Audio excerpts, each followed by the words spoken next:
Ito raw ang nag-iisang bundok ng dyablo sa mundo.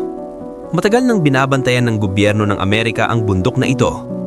Ayon sa mga kwento, tuwing may solar eclipse, pumupunta raw ang dyablo at nauupo sa ibabaw ng bundok na ito. Pinaniniwalaan din na ang mga taong sumusunod sa Illuminati ay itinuturing ang bundok na ito bilang isang banal na lugar. Maraming kakaibang bagay tungkol sa bundok na ito. Ayon sa paniniwala ng ilan sa pinakamayayamang tao sa mundo, ang bundok na ito ang dahilan kung bakit sila naging napakayaman. Pero ang tanong, ano ba talaga ang meron sa bundok na ito? Bakit mahigpit itong binabantayan ng gobyerno ng Amerika? At paano raw nito nagagawang gawing milyonaryo ang mga tao? May isa pang kakaibang bagay. Kapag idinikit mo raw ang iyong tainga sa bundok, may maririnig kang mga kakaibang tunog mula sa loob. Sa unang tingin, mukha lang itong ordinaryong bundok.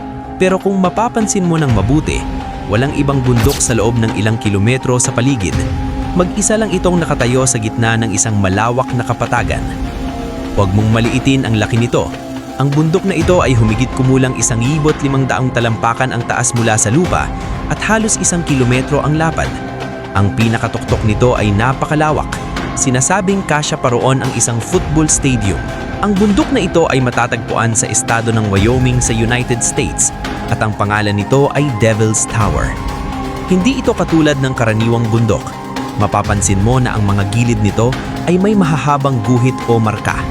Ang mas kakaiba pa, ayon sa mga siyentipiko, hindi ito nabuo mula sa karaniwang bato kundi mula sa laba ng bulkan.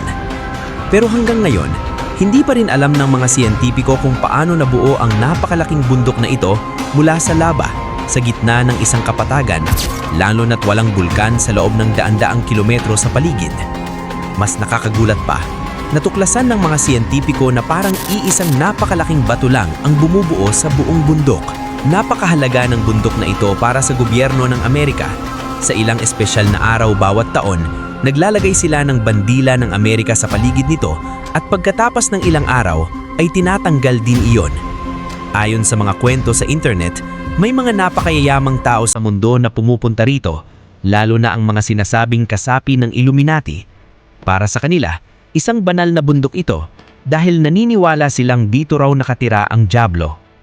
Tuwing may lunar eclipse o solar eclipse, sinasabing may mga taong nagtitipon malapit sa bundok at nagsasagawa ng isang espesyal na ritual sa gabi.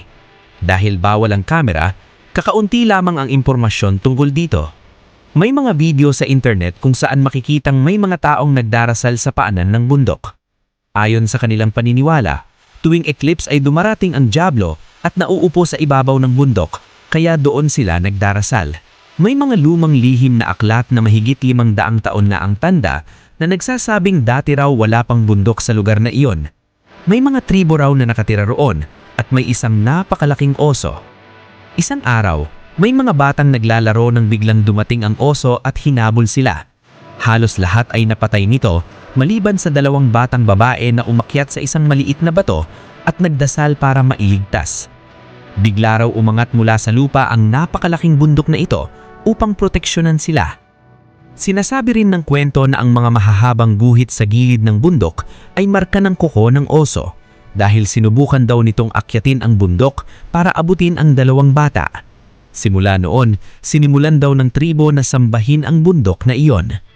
May mga kwento rin na karamihan sa pinakamayayamang tao sa mundo ay sumasamba sa dyablo kapalit ng kayamanan. Kaya raw nila pinapahalagahan ang bundok na ito at naglalagay ng mga dolyar na nakatali sa paligid bilang alay. Taon-taon, maraming turista ang pumupunta roon.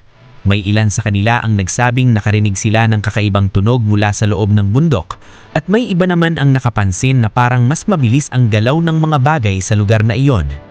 Kung bibisita ka man doon, kailangan mong umalis bago 5:00 ng hapon dahil hindi pinapayagan ng gobyerno ng Amerika na may manatili roon.